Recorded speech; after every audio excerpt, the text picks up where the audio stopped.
So there's they may not look very spiritual, but they do have a purpose. That's right. Now here's the one we want to get into. What do I do when I have an idea or an invention or a whatever? When God has revealed something to you. Yeah. Well, and I want people to understand that it is a process that you go through. Yeah, it's not going to just bang, bang. Yeah, no, not just bang, bang. There's a process that you go through. And the initial step, what we call the perceiving step, the first thing you should do when you have an idea is to sit down, take pencil and paper, and write your idea down. Okay. And there's several reasons for doing that. The primary one is when you write the idea down, it helps you think through your idea.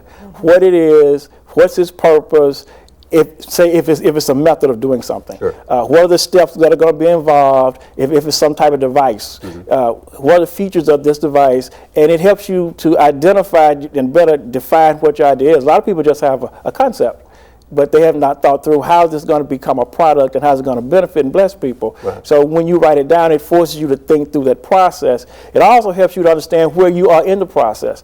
Some people have ideas that products they've already built. They have prototypes. Others just have a concept. Right. And it helps you understand where you are. And once you understand where you are, then you know where you need to start to get help to develop it. So that's the first thing you do is write it down. And not only does it help you identify your idea and understand what's involved in it, when you write it down, that's your first physical manifestation of your idea. It's no longer just a thought in your mind. It's actually tangible on paper. Yeah, that makes sense. And the thing is, and I think you made it very clear, is it's not an overnight thing. It's a process, and which is going to require patience.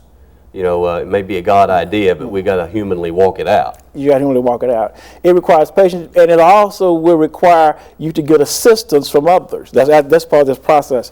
You write it down, you have it, and once you know where you are, you may need assistance. You may need someone to help you design it. You may need somebody to help you. You may need an attorney to help you protect it. You may need somebody to help you manufacture or build it. And it helps you understand where you are in that process. Well, what would be the first step to protect it? Because that's where I think a lot of people stop with what their idea and dream is, because when they get the idea, who do you share it with? Yeah, what's because the I have a bunch of thieves out there, dude. I've had people trying to steal my song. Or someone say, well, I already had that idea, and then they run with it. What do you do? Well, the first thing you do, think about who you're going to share it with. I know when you have an idea, you have a natural desire to want to tell the world because you're excited about it. That's not a good thing to do. You can probably get away with telling family about it and be safe, but you really want to think about who am I sharing this with and why am I sharing it. And then the rule of thumb is unless they're going to help you develop this idea, you don't need to talk to them about it. I agree.